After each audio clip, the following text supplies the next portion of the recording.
Muito bem, pessoal. Vocês estão conseguindo ver minha tela? Sim, professor. Ok, então vamos continuar com nossa aula. Vamos continuar falando sobre oscilações, né? Vamos falar em especial agora do período e frequência, né? O que seria essas duas quantidades físicas, né? Período e frequência. Então, na aula passada, né, nos apresentamos esse exemplo, né, de uma mola e um bloco, né, de massa M, tá? Massa M, e a mola tinha sua característica dada pela constante elástica, né, K.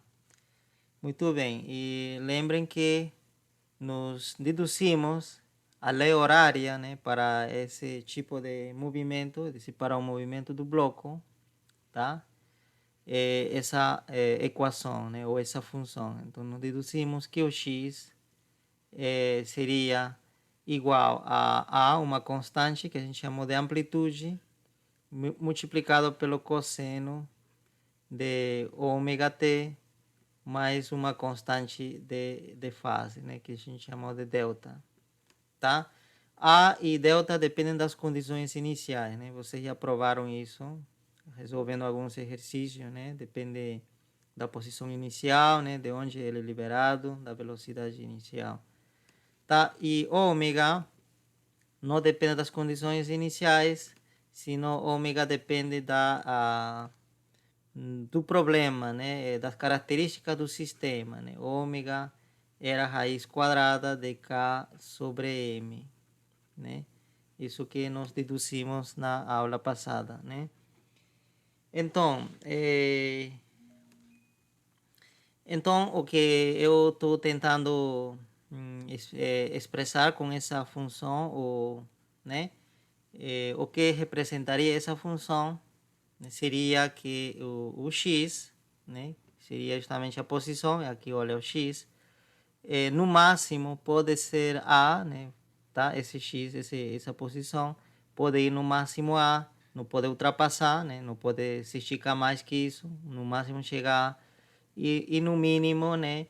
Vai até menos A, tá certo? Menos A, tá? E quando está aqui, o x vale zero, né? Aqui é a posição de equilíbrio, né? É dizer que quando a mola tem o comprimento original, sem nenhuma deformação, tá? Então, agora vamos analisar o seguinte: nós queremos saber algumas propriedades de essa função aqui, tá?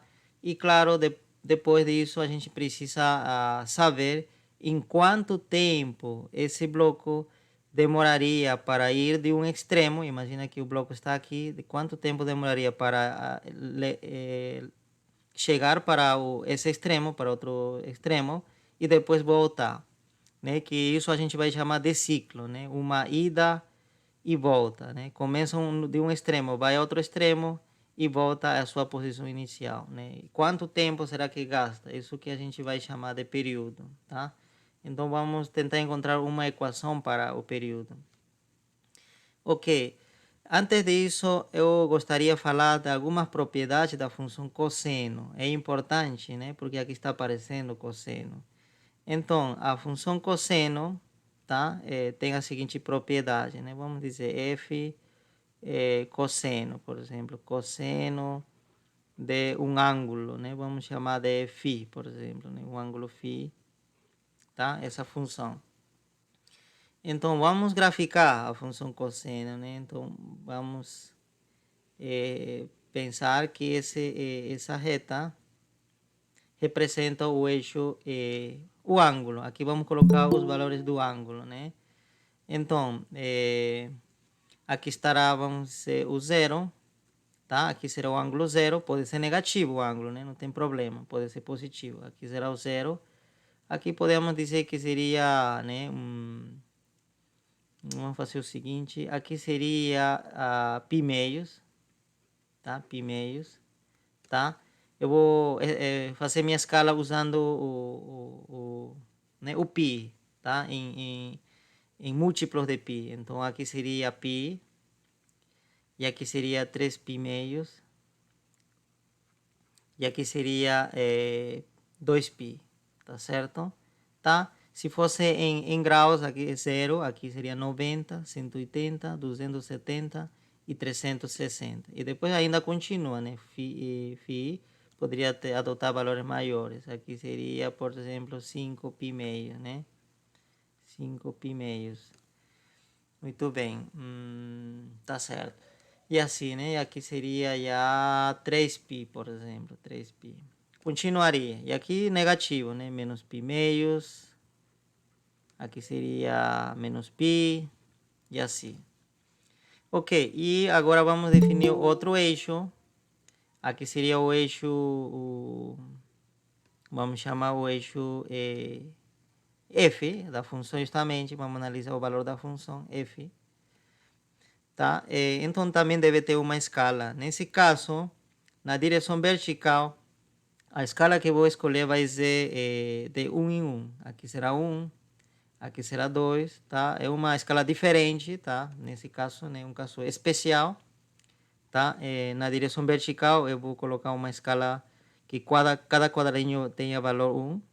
Aqui seria então menos 1, na verdade, né? Aqui menos 1 para baixo, né? Então, cada quadradinho isso, né? Cada quadrado representa uma unidade nessa direção, tá?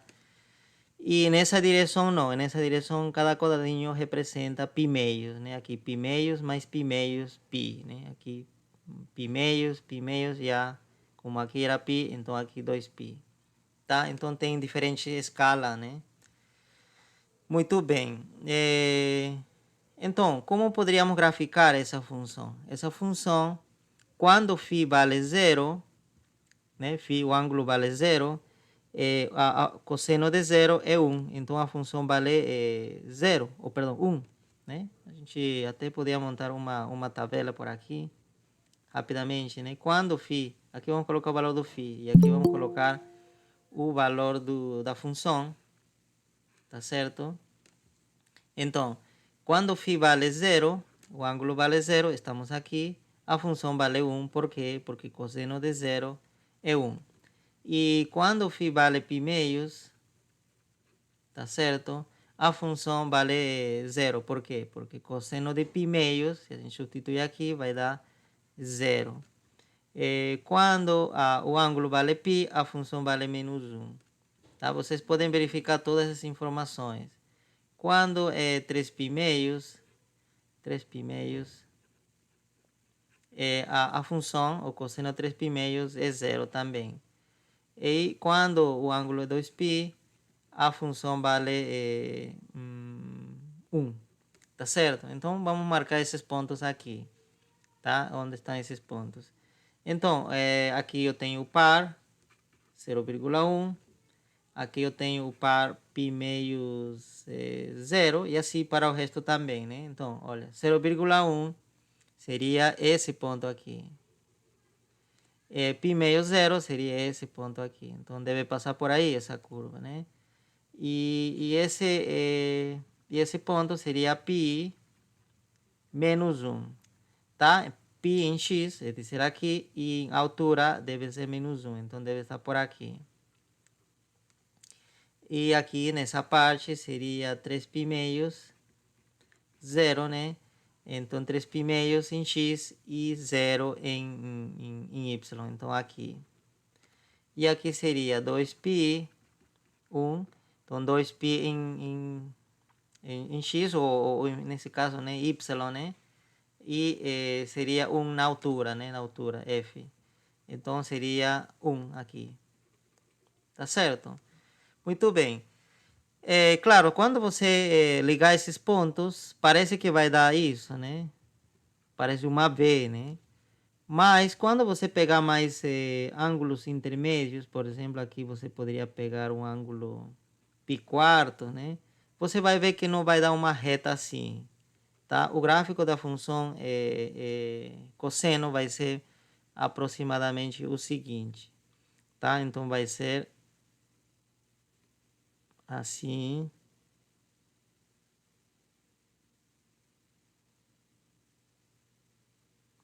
Muito bem, mais ou menos assim, né? É mais bonito, né? Vamos ver.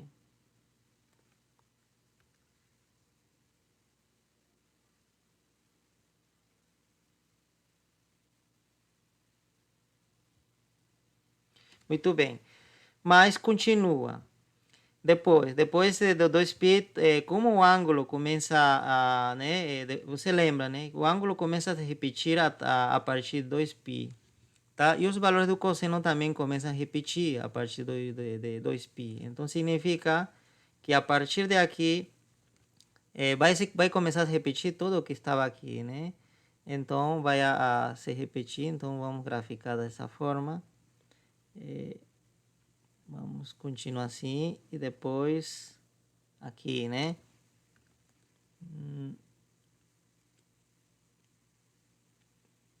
Vai por aqui e vai por aqui. E continuaria. Até podemos apagar já esses valores aqui, que a gente não vai precisar mais. E ver como se comporta, né? Então, aqui seria, então, 7π meios. E aqui já seria 4π. Então, se a gente continuar, o que vai acontecer é isso, né? O gráfico vai ser assim. Tá? Vocês notaram, olha, o que está aparecendo aqui, esse vale, aqui se repete. E se você continuar, né, aqui já seria, vamos dizer, aqui já iria 9π meios. E aqui iria, seria 5π. E aqui continuaria 11π meios. E aqui já seria 6π, tá? Se a gente continuar, né? Tá? Continuar no eixo de φ. Então, você vai notar que vai se repetir também. Aqui vai ser assim, vai descer. Vai cair aqui. Volta aqui, corta o eixo, né? φ.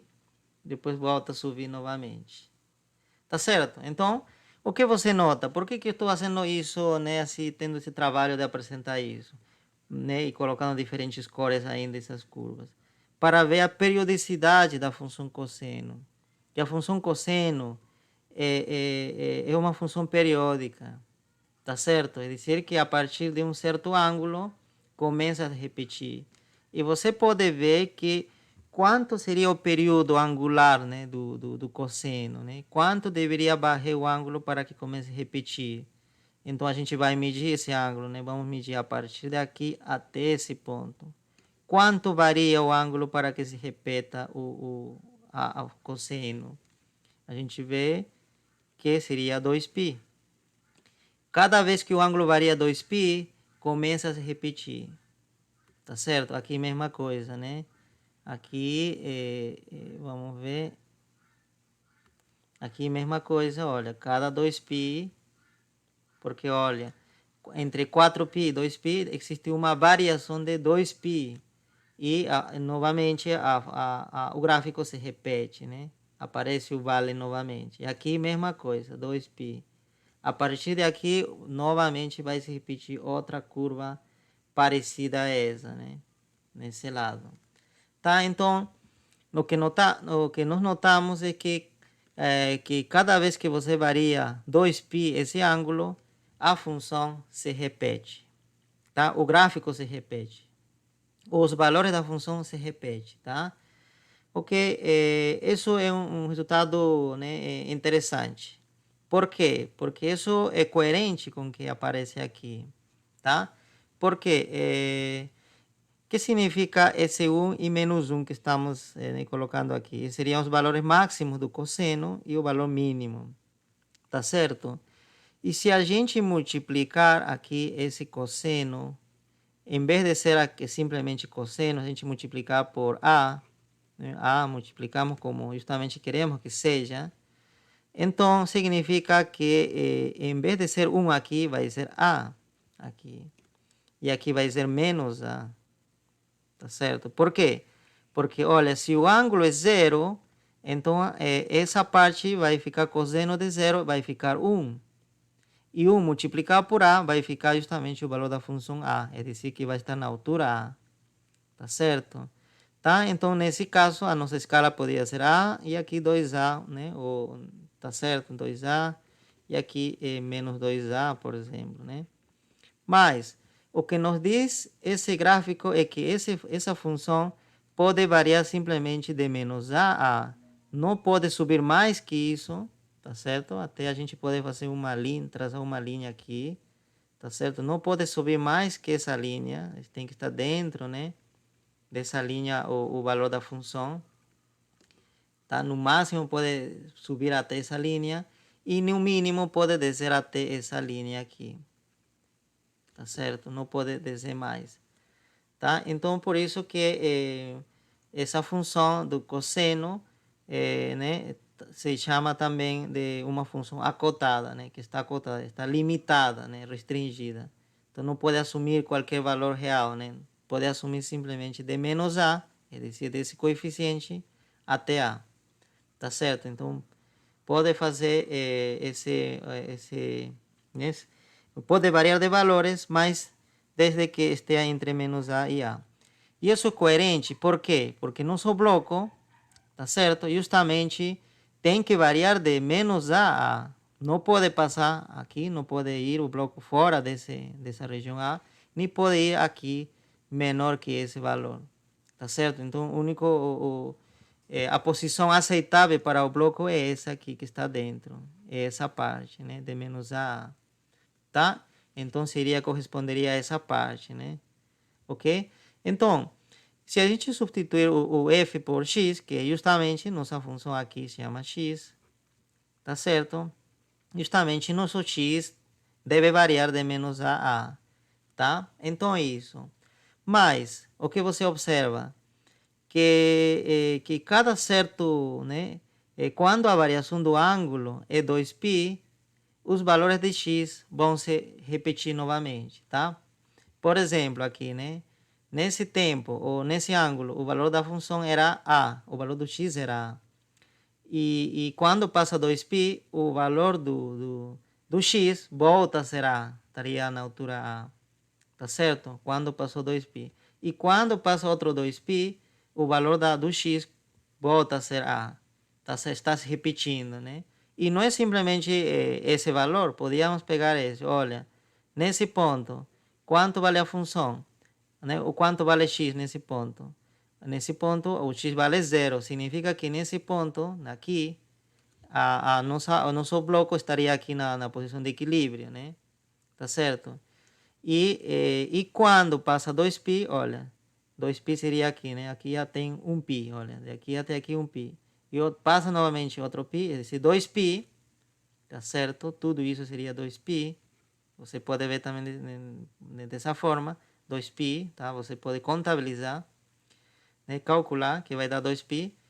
O valor da posição também é zero, é dizer, que o objeto está na posição de equilíbrio. E se você acrescentar outro 2π, você vai ver que volta a estar na posição de equilíbrio, tá certo? Então, qualquer valor de x se repete quando o ângulo varia 2π. Tá certo? Então, a gente já pode colocar isso aqui, né? Os valores de x, os valores de x, né? Se repetem quando o ângulo, né? Nesse caso, o ângulo seria a fase, né? Quando a fase varia 2π, tá certo? Para nós, aqui, o ângulo, o φ seria tudo isso, né? E a gente chama de face, né? Tá certo? Face. Então, deve variar 2π. Então, significa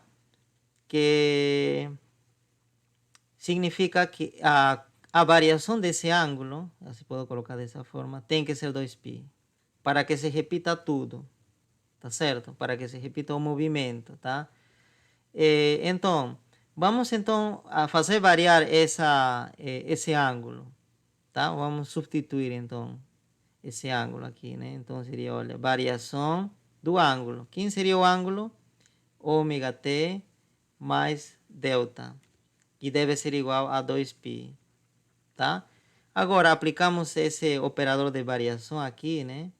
Você sabe que variação você pode entender como se fosse um diferencial mesmo, né?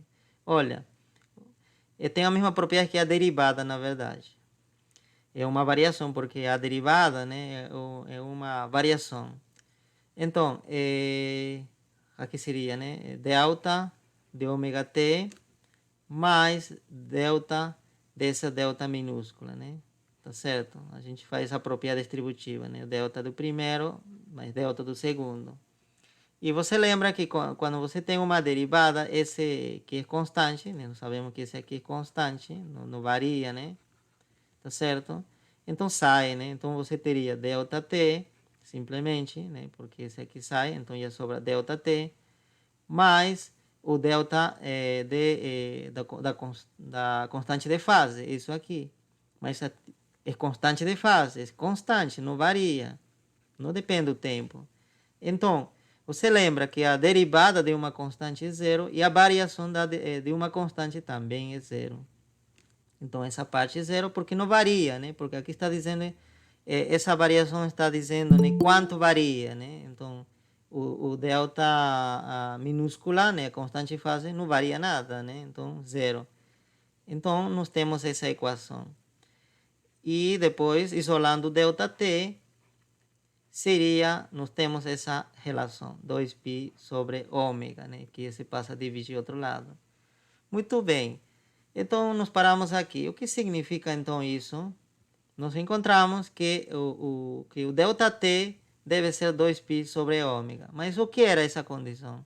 Essa é uma condição para que o valor de x se repita, né? Então, o movimento se repita. Então, significa então que essa deve ser a variação do tempo para que tudo se repita. Variação do tempo.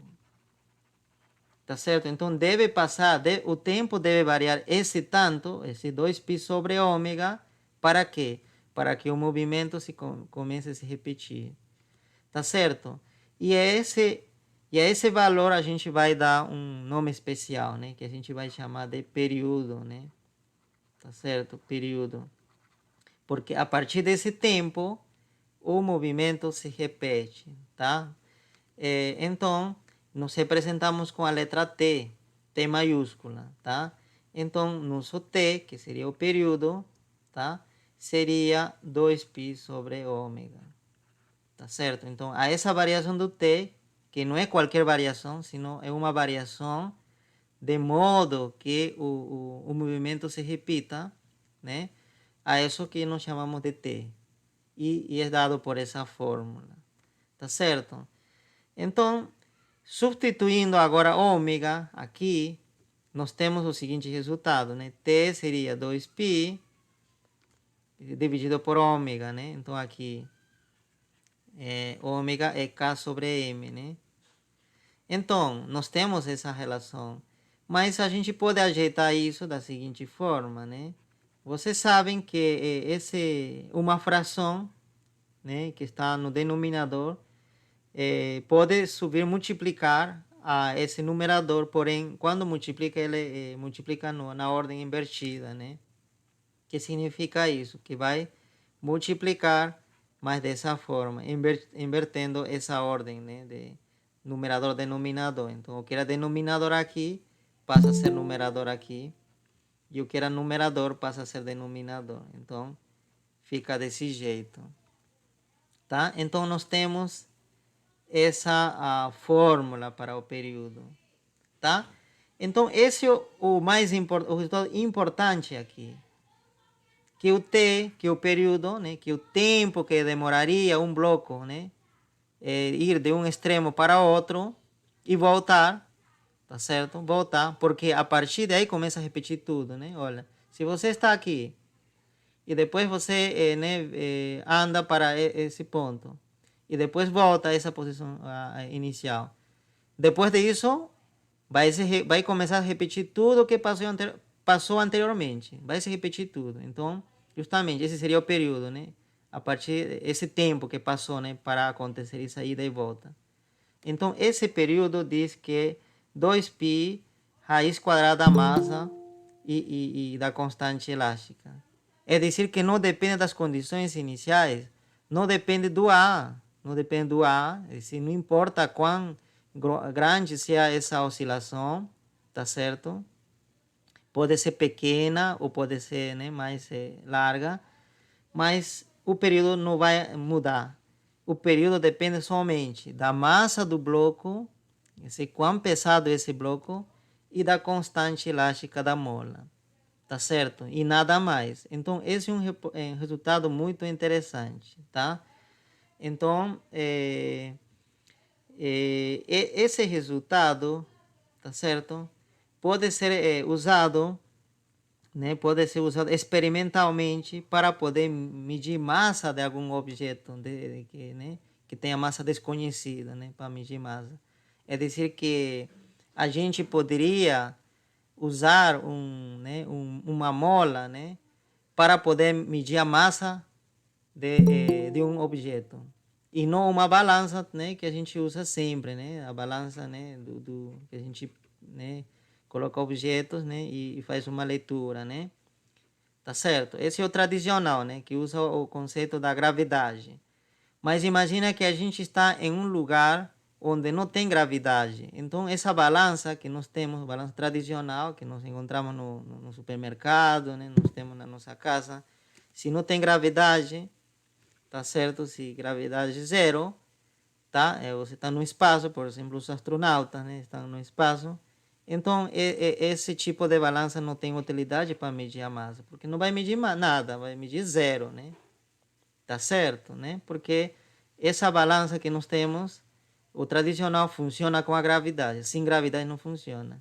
Então, lá no espaço, como que os astronautas fazem para medir sua massa, né? Então, usam esta equação, né? Para você ver a importância dessa equação, né? Usa.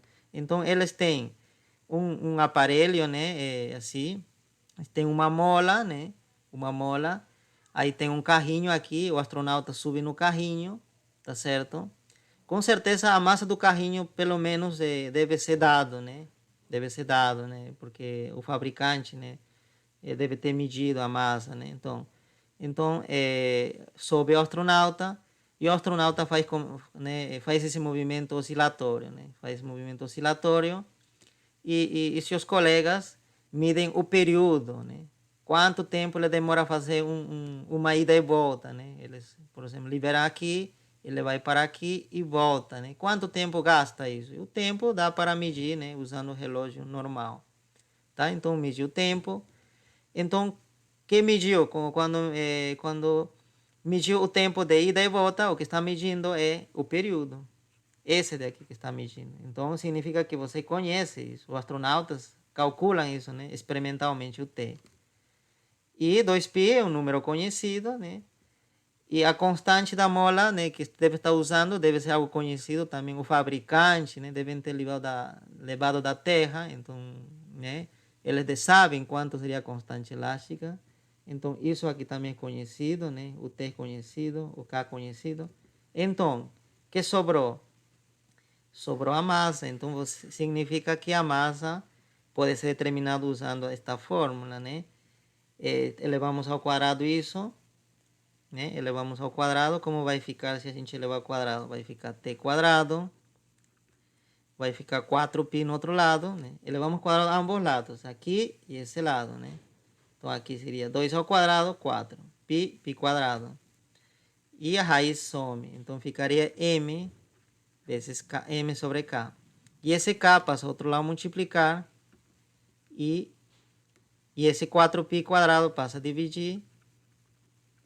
Então, nós temos a massa. Tá certo? Então, essa seria a massa do carrinho mais do astronauta. Tá certo? Esse aqui seria a massa, né, do carrinho que está usando para fazer esse experimento, do carrinho, mais do astronauta. Tá certo? Eu vou desenhar só assim, do astronauta, né, da pessoa, né? Ok? Então, como ele vai calcular essa massa? Então, vai ter que usar essa fórmula, né? A constante que eu falei, esse deve ser dado pelo fabricante, né? Eles sabem quanto é a constante da mola. E que mais? O período, já falei que isso pode medir experimentalmente, né? Fazendo a oscilação, né? Quanto tempo o astronauta e o carrinho, né, fazem esse movimento de ir e voltar, Professor? né? E Professor? dividindo por 4π². Sim, pode perguntar. Mas aí, nesse caso, eu não teria que levar em consideração também o atrito do carrinho com a superfície? Sim, se tiver um atrito, precisaríamos considerar, então aqui vai mudar um pouco, né, resultado. Mas quando você faz experimentos, né, a ideia é que minimize esse atrito, né? Por quê? Porque quando tiver atrito, com certeza essa equação, tal como essa equação aqui que nós temos, na verdade já não vai ser essa, vai aparecer, né, um termo exponencial aqui nessa parte, né, no coeficiente do cosseno. Então, talvez mude, né? Na verdade, vai mudar um pouco, né? Esse T que a gente vai medir, não, talvez, pelo menos usando essa fórmula, já não vai ser aquele medido experimentalmente. Então, para que tudo funcione, como nós estamos fazendo, para que funcione como compatível com a teoria, porque essa aqui é a teoria, então o experimento deve ser feito de modo que o atrito seja desprezível, seja mínimo, tá? Porque se tiver atrito, então vai falhar, com certeza, né? Você vai afastar desse resultado que nós temos, tá? Então, isso, né, pessoal? Então, dessa forma que os astronautas conseguem medir sua massa, né? Claro, aqui, né, deve desconsiderar, como também sabe a massa do carrinho, essa massa que deve, que se mide não seria a massa do astronauta, sino a essa massa precisamos tirar a massa do carrinho, né? É isso, né? Então, essa é uma aplicação bastante interessante, né? De um oscilador harmônico, por exemplo, né? Que serve para medir massas. E vocês podem fazer um experimento disso no laboratório, né? E depois comprovar se essa massa que você, né, determinou é igual, bate, né, com a massa que mide uma balança, né? Dado que você consegue medir isso aqui na Terra. Ok, então, continuando, né? A frequência é outra quantidade que a gente vai trabalhar agora, né? Período seria o tempo que um bloco, né? Isso, o bloco gasta para fazer uma ida e volta. E a frequência, né? O que seria? A frequência seria o seguinte: F, né? Vamos representar com a letra F. Essa seria a frequência. Frequência. Você lembram que esse daqui também é uma frequência, mas esse seria uma frequência angular, tá certo? E é muito diferente dessa frequência, que também muitas vezes chama de frequência natural também, tá? Frequência natural ou simplesmente frequência, mais simples ainda. O que seria? Então, a frequência seria o número de ciclos que realiza, né, esse bloco por unidade de tempo. Unidade de tempo. Tá certo? É dizer que seria unidade. É dizer, pode ser cada segundo, cada hora, cada minuto. É quantos ciclos por segundo, ou quantos ciclos por minuto, ou quantos ciclos por hora, né? Dependendo com quão rápido aconteça, né, essa oscilação. Se essa oscilação é muito rápida, é dizer, o t é muito pequeno, né, segundo, da ordem de segundos, então a frequência será número de ciclos por segundo.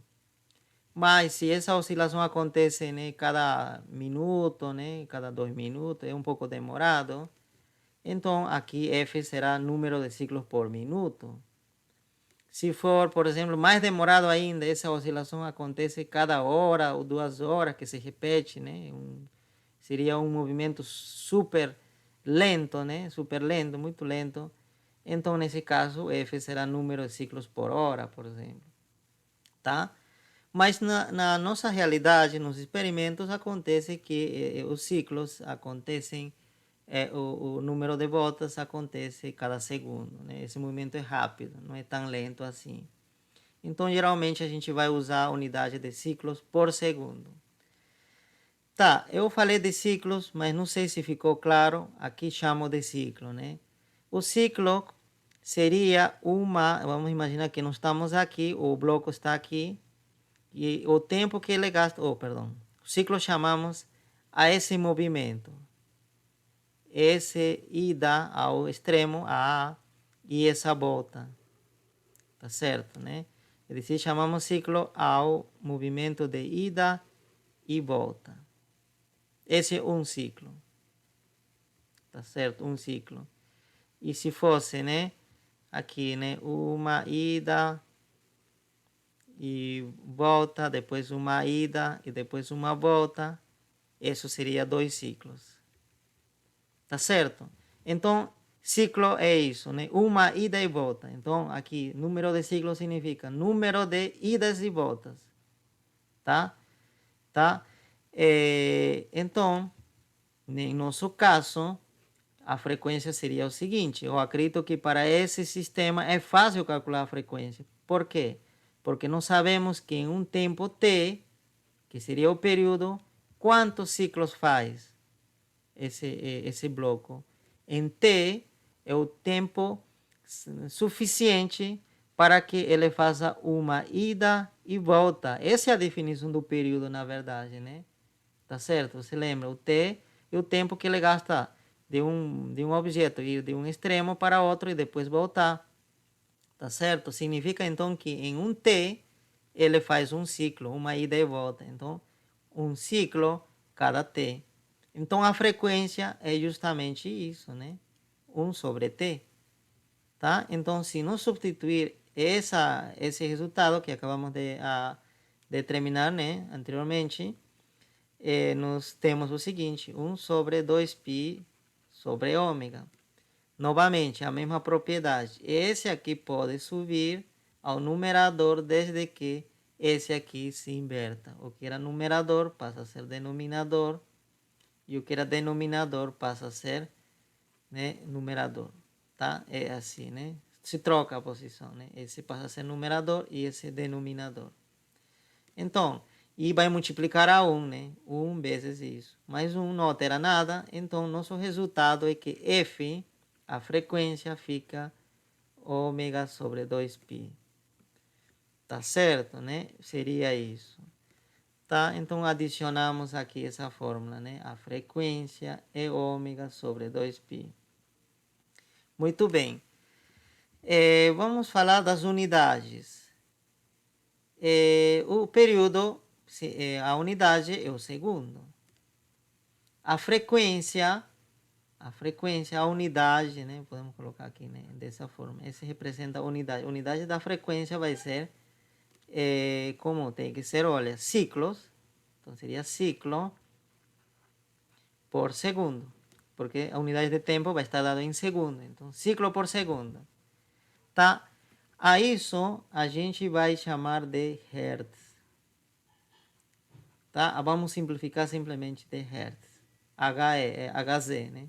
A tudo isso, ciclo por segundo. Tá? Então, se em algum momento você precisa simplificar unidades e aparecer Hertz, né? Alguma conta, então você simplesmente pode substituir por quê? Por ciclo sobre segundo. Mas aí você diz, mas que é ciclo? Ciclo simplesmente é um nome, é uma unidade, é esse um. Então, na hora que você quiser, esse ciclo pode sumir e simplesmente representa como 1. Então, a unidade da frequência poderia ser também 1 sobre segundo. Nada mais, não precisa especificar o ciclo. Tá? Algo parecido com o radiano, né? Você lembra, olha, justamente, essa frequência angular.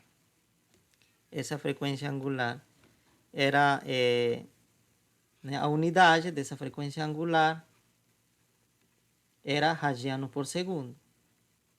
Mas na hora que você quiser esse radiano pode sumir e aparece simplesmente um e denominado segundo, né? Então, a unidade do ômega, da frequência angular, também pode ser 1/segundo, tá certo? E da frequência também. Podia ser simplesmente 1/segundo. Então, nesse sentido, eles coincidem, tá certo? Só que, para ser mais específico, tá? Ômega é radianos por segundo, porque ele está dentro do ângulo do cosseno. E a frequência natural, ou a frequência F, né? Seria ciclo por segundo, tá? Ciclo por segundo, porque o que ele mide é quantas voltas ele faz por cada segundo. Então, quantas idas e voltas, né? Faz por cada segundo, tá? É dizer que se eu dou, por exemplo, 2 Hz, né? Uma frequência, olha, um oscilador, ou um bloco está oscilando com uma frequência de 2 Hz. O que significa? Que ele está fazendo 2 ciclos por segundo. Tá certo? Então, se você contabilizar no seu relógio, por cada segundo que você contabilizar, o oscilador vai fazer 2 idas e volta, né? 1 e 2. Tá certo? Vai fazer isso, né? Ok? Por cada segundo, tá? Mas se eu colocar ômega 2, né? 2 radianos por segundo, já é outra coisa, né? Isso não tem nada a ver com isso. Isso está dizendo simplesmente que por cada segundo esse ângulo vai variar 2 radianos, vai aumentar 2 radianos. O ângulo que está aqui dentro, tudo, né? Todo o ângulo. Isso que está dizendo. É muito diferente, então eu peço que vocês não confundam, né? Esse F é outra coisa e esse ômega, né? É algo mais matemático. Esse ômega é algo mais matemático. A gente não consegue medir isso. Mas essa frequência que você está vendo, a frequência F, essa daqui sim, a gente consegue medir no laboratório. É fácil medir. Por quê? Porque você pode ver, né, quantas idas e voltas faz, né? E você pode controlar quanto gasta esse tempo usando um relógio, né? Então, isso daqui é fácil de medir. Agora, esse daqui não. Tá? É algo mais matemático.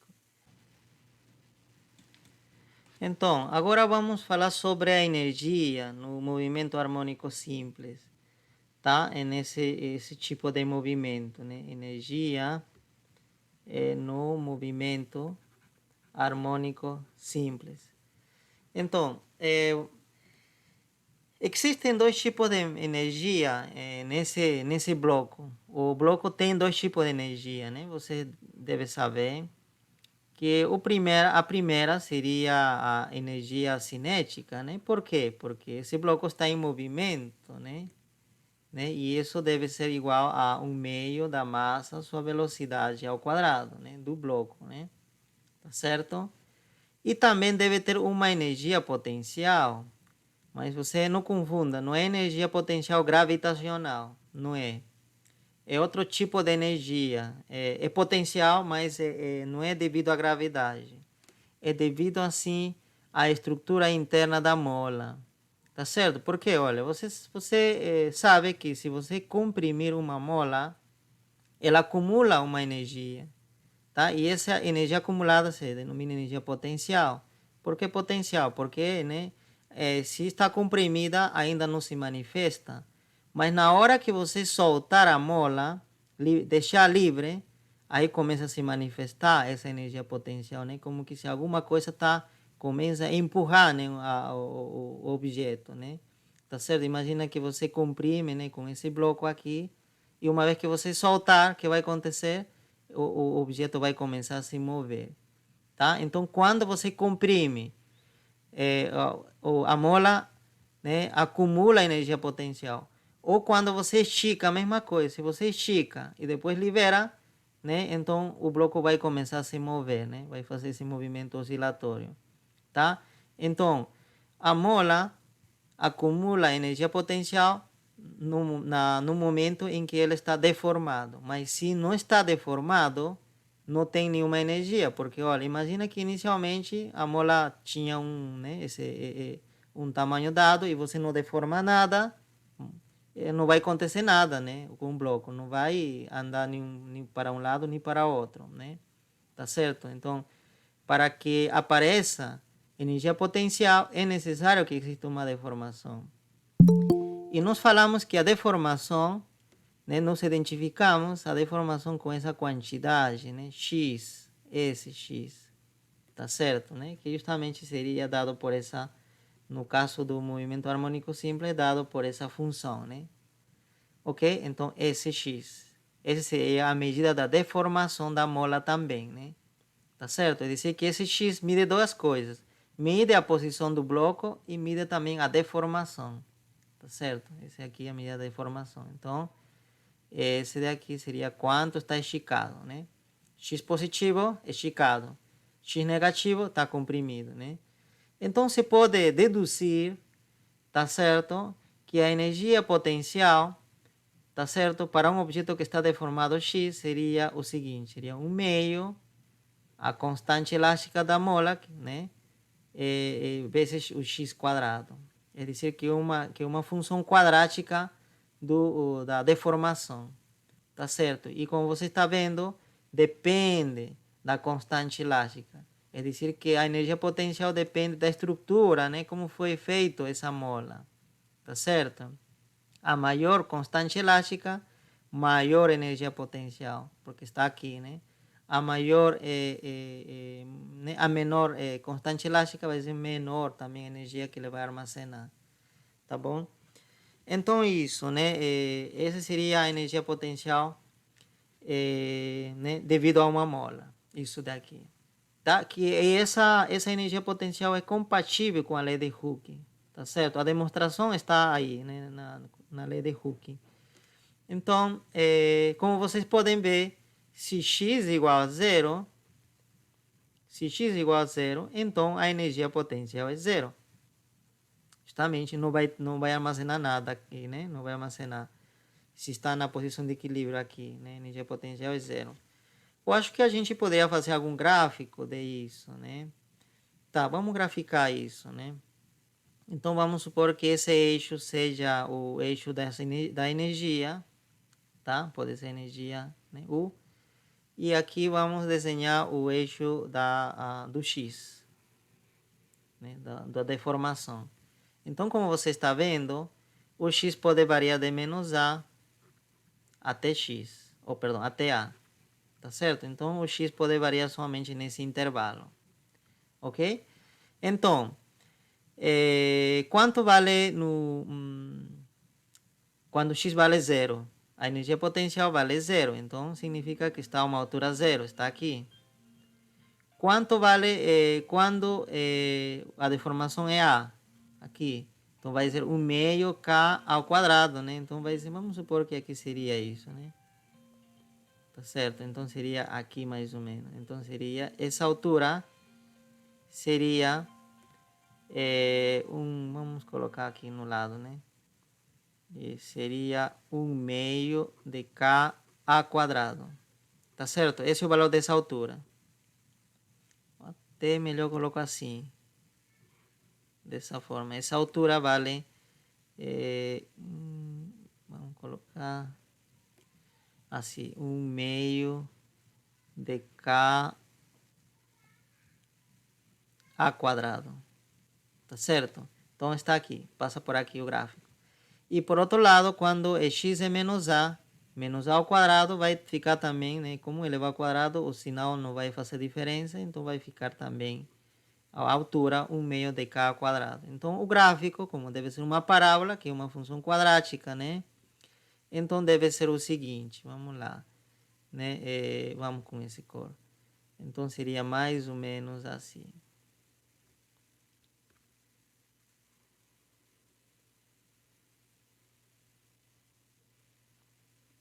Ok? Então, seria isso o gráfico da energia potencial, tá? É limitado, não passa disso, tá? Não posso continuar fazendo isso, né? Não posso. Você sabe por quê? Porque o x não pode ser maior que a. Não pode passar o a. Nem pode ser menor que a. Então, não é permitido isso.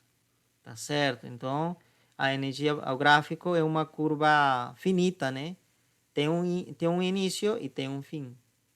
Tá certo? Então, seria isso.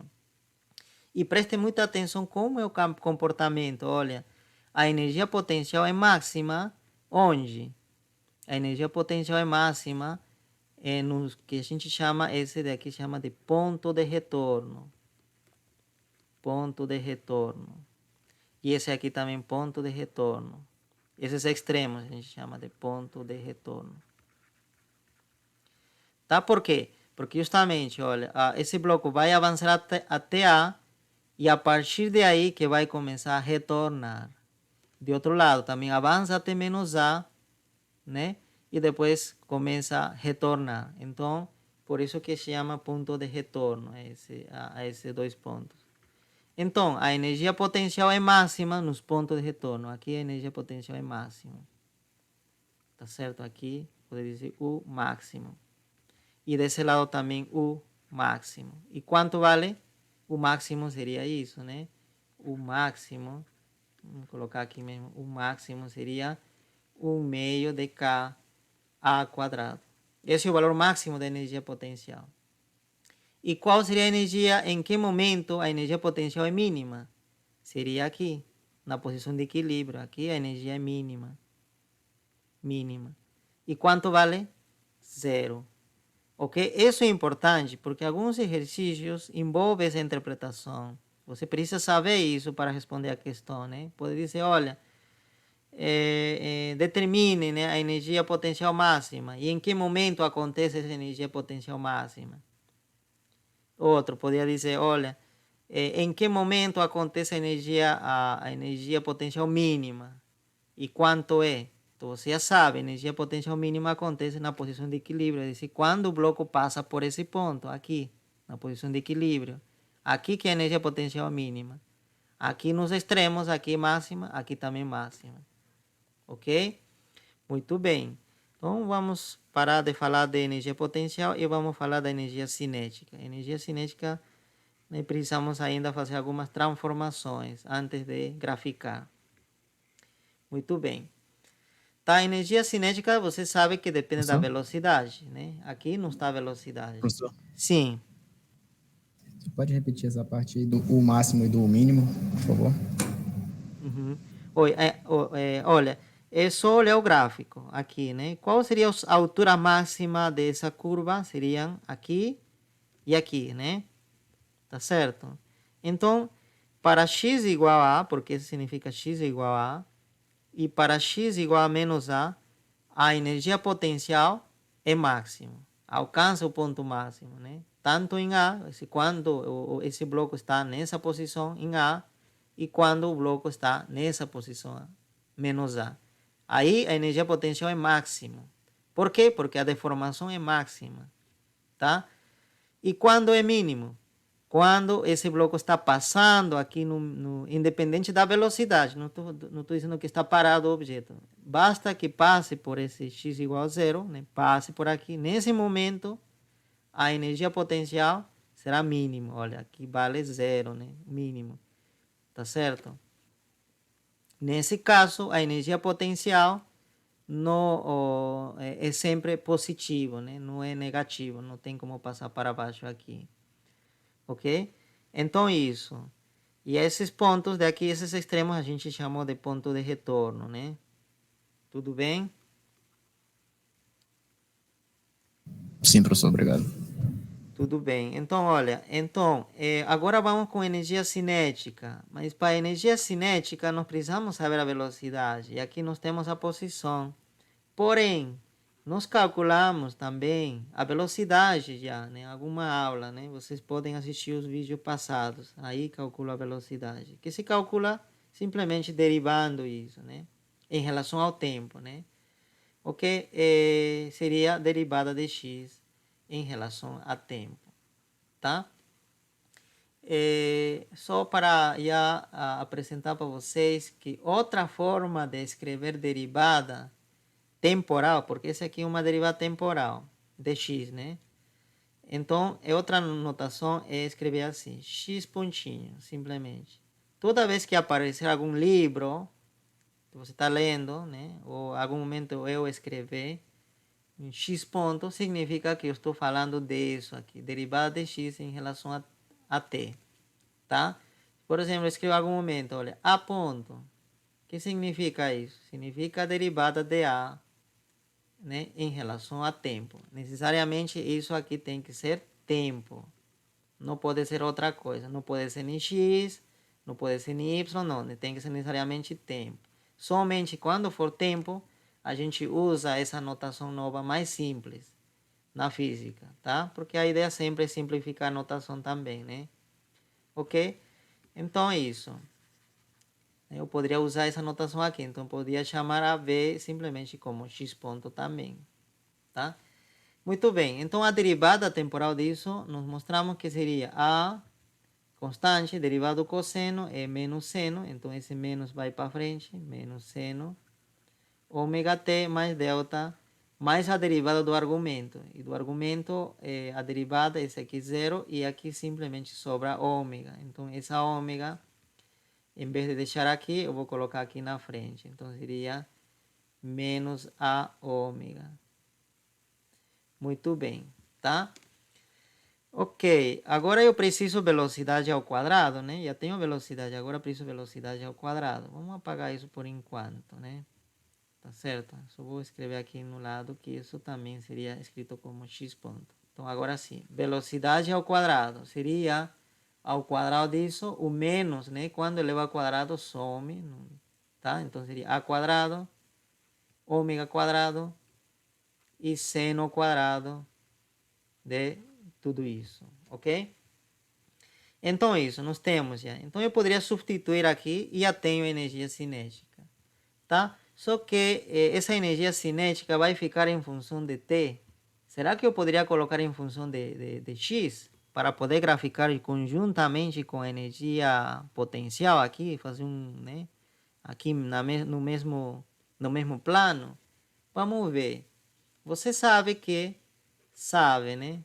Você sabe que vamos colocar, né? Você sabe que se eleva ao quadrado seno ao quadrado de teta, por exemplo, mais cosseno ao quadrado de teta é 1. Né? Isso todo mundo sabe, né? A gente usa tanto isso, né? Então, se eu isolar seno aqui, deixar sozinho, aqui do outro lado vai aparecer 1 menos cosseno ao quadrado de teta, porque isso aqui passa ao outro lado, né? Tá certo? Passa ao outro lado e aparece com menos. Então, aqui está aparecendo seno ao quadrado. Então, eu poderia substituir por 1 menos cosseno ao quadrado desse ângulo que está aqui, né? Então, poderia ser escrito assim, olha. A quadrado, ômega quadrado, vezes, então aqui abro parênteses, porque vai ser essa expressão aqui, seria então 1 menos cosseno ao quadrado de ômega t mais delta. E fechamos o parênteses. Tá certo, né? Seria isso. Muito bem, usamos isso, apago isso daqui e nós temos outra cara para a velocidade. Então, velocidade ao quadrado seria, olha, a quadrado, ômega ao quadrado e, né, essa expressão vai multiplicar tanto esse 1 e tanto essa daqui. Então, olha, isso com 1 vai ficar justamente somente ele. Agora, essa expressão com cosseno ao quadrado vai ficar menos, devido a esse menos, vai ficar a ao quadrado ômega ao quadrado cosseno ao quadrado ômega t mais delta. Muito bem. Aqui podemos colocar em evidência o expoente, porque todo mundo tem o quadrado. Olha, esse quadrado, quadrado, quadrado. Então, tiramos esse quadrado aqui. Colocamos um parênteses aí. E tudo isso ao quadrado. E a gente se pergunta, e será que isso aqui tem a ver alguma coisa com x? E a gente dá uma olhada aqui. Olha, o que era x? X era simplesmente a cosseno. E aqui está sobrando ômega, mas não tem problema. A gente troca de ordem. Coloca ômega na frente e A aqui depois. Agora sim, se a gente observar essa parte é justamente x. Muito bem. Então, significa que nossa velocidade ao quadrado ficou a quadrado, ômega quadrado, menos, né? Agora ficou bem mais simples, ômega vezes x, tudo isso é x ao quadrado. a gente volta a colocar o quadrado em cada um. Então, aqui seria o quadrado e aqui seria x ao quadrado. Pronto, né? E se a gente quiser, ainda melhora colocar em evidência o ômega que está aqui. E esse ômega que está aqui, coloca em evidência. Então, fica a quadrado menos x ao quadrado. Muito bem, ainda mais, né? Vamos avançando mais. Ômega, você sabe que seria a raiz quadrada de k sobre m, né? Era isso, né? Então, se a gente elevar ao quadrado, vai ficar simplesmente elevar ao quadrado aqui, elevar ao quadrado aqui. Então, simplifica aqui. Então, vai ficar k sobre m. Então, significa que esse coeficiente é k sobre m. Então, olha, velocidade ao quadrado seria, então, né, substituindo esse ômega quadrado por isso, k sobre m, vai ficar simplesmente isso. Muito bem, olha, nós encontramos uma relação entre b quadrado e x quadrado, né? Tá certo? Anotamos em algum lugar isso, né? Aqui, b quadrado é igual a k sobre m vezes a quadrado, amplitude, menos x quadrado. Muito bem. Ok, alguma pergunta nessa conta que eu fiz aqui? Tudo certo? Porque eu vou precisar pagar para já encontrar energia cinética. Mas também não vamos gastar tanto aqui, porque vai ser bem rápido. Entende, né? Então vamos apagar isso. Qualquer coisa vocês podem rever o vídeo, né? Que eu estou gravando aqui. Então, aqui seria o meio da massa, velocidade ao quadrado. Então seria, substituímos, né? Velocidade ao quadrado, é tudo isso. K sobre M. A quadrado menos x quadrado. Então, aqui a gente pode simplificar a massa, porque um está em cima, outro denominador. E aqui fica, então, a energia cinética. Fica 1 meio K a quadrado menos x ao quadrado. Tá certo? E U era que 1 meio, estou repetindo isso aqui, K x quadrado. Tá certo? Então, nós temos as duas energias em função do x. Tá certo? E graficamos aqui. Eu já grafiquei isso. Agora eu vou graficar essa energia cinética. Então, olha, quando x vale 0, estamos aqui, x vale 0, esse aqui x0. Então, eu vou ter a energia cinética seria 1 meio K simplesmente a quadrado. É dizer que a energia cinética, podemos desenhar com isso, a energia cinética passa por aqui. Quando x vale a quadrado, então anula toda essa parte, então a energia cinética é 0, passa por aqui. Quando x vale menos a ao quadrado, né, vai ficar isso, olha pessoal, isso aí, muito cuidado, menos a ao quadrado, né? Tá certo? Quando o x vale menos a. E se estamos por aqui. Aqui, tá? Estamos aqui. Então, olha, ao quadrado o que vai acontecer? Vamos ver. Aqui tem um menos, mas quando eleva ao quadrado, este sinal some. Então, vai ficar simplesmente ao quadrado, então também dá 0. Então, a energia potencial também passa por aqui, passa por aqui. Então, o gráfico, como essa função também é quadrática, não vai ser nenhuma reta, nada, senão vai ser uma curva, uma parábola desse tipo. Tá? Então, essa de cor rosa é a energia cinética. Tá? E essa de azul era a energia potencial. Tá certo? Então, esse eixo eu vou chamar de energia, né? Eixo das energias. Aqui estou colocando tanto a energia cinética e tanto a energia potencial. Então, isso, olha. E também a energia cinética é uma curva, o gráfico é uma curva limitada. Começa aqui e termina aqui. Tá? Não pode passar para aqui nem para aqui, pela mesma razão que já expliquei para o caso de U. Tá? Muito bem. Agora sim, agora analise também em que momento a energia cinética é máxima. Cinética é máxima nesse ponto, na posição de equilíbrio. É dizer, quando o bloco passa pela posição de equilíbrio aqui, a energia cinética é máxima. A velocidade também, então, deve ser máxima. A rapidez deve ser máxima aqui. Tá? Porque a energia cinética tem que ver com a velocidade, né? Ou rapidez. Então, se aqui nesse ponto a energia cinética é máxima, como você está vendo aqui no gráfico, né? Porque está no topo, então significa que aqui a rapidez é grande, tá? Então, em todo movimento, em que momento a velocidade máxima ou rapidez máxima seria aqui, na posição de equilíbrio, tá? Aqui que o objeto está mais veloz. E em que momento a energia cinética é mínima? Seria nesses extremos, nos pontos de retorno, nesses pontos. Aqui a energia cinética é zero, aqui a energia cinética é zero. Por quê?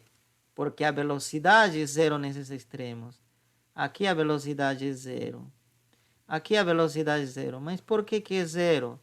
Porque com certeza, né? Esses são pontos de retorno. Então, o objeto chega a esses pontos e ele para instantaneamente, né? Antes dele retornar. Tá? E mesma coisa nesse lado, né? Ele se move para a esquerda, chega a esse ponto, ele para instantaneamente e depois ele começa a viagem de volta, né? Ok? Então, a velocidade nesses extremos são zeros.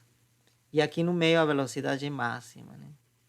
Aqui no meio, tá? Ou a rapidez máxima também, né?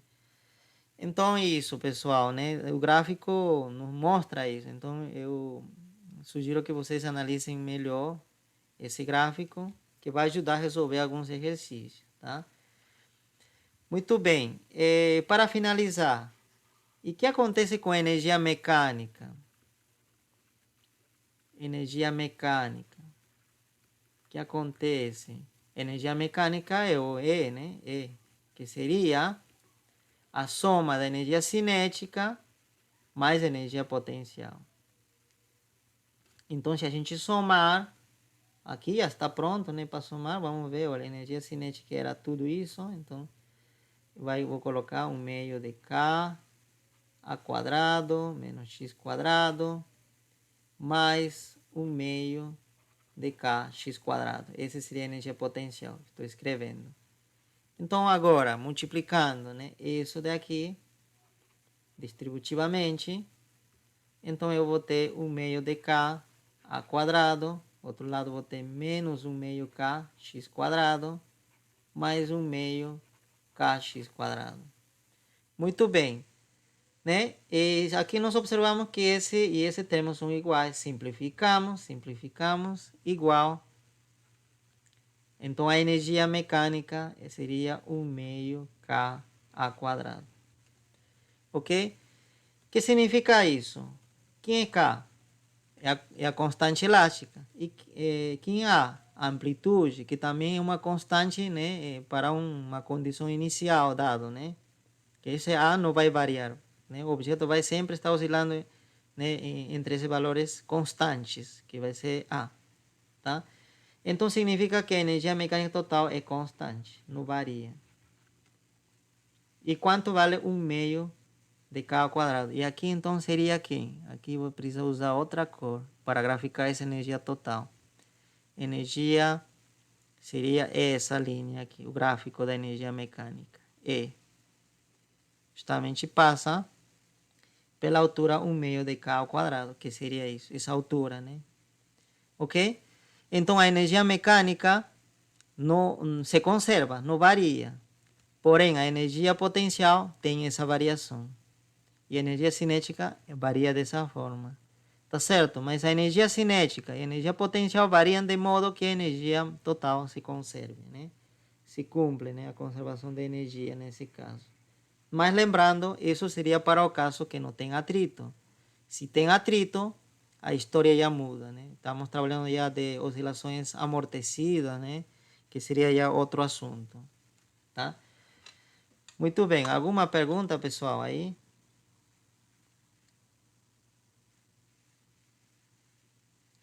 O rosa é energia cinética e o azul é energia potencial, né, professor?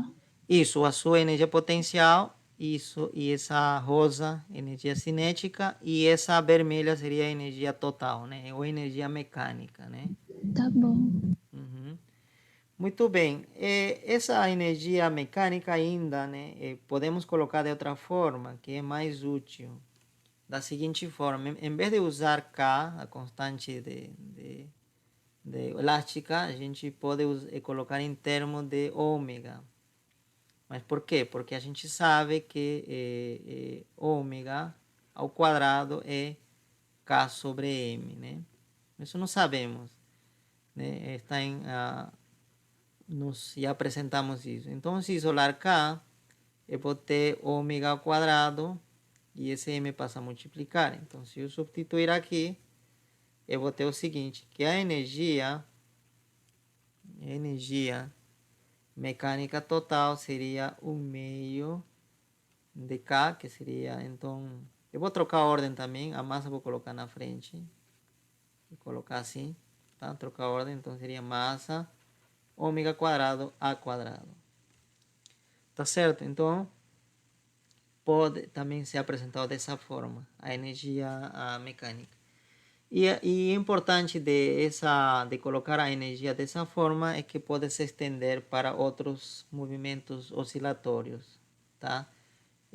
Porque aqui aparece a frequência angular em vez do K. É dizer, que poderia ser outros movimentos oscilatórios que não envolvam molas, por exemplo, né? Aqui já não aparece a constante da mola, aparece frequência. E frequência é um conceito mais geral. A gente já vai ver, né, daqui a pouco. Tudo bem, pessoal? Alguma pergunta?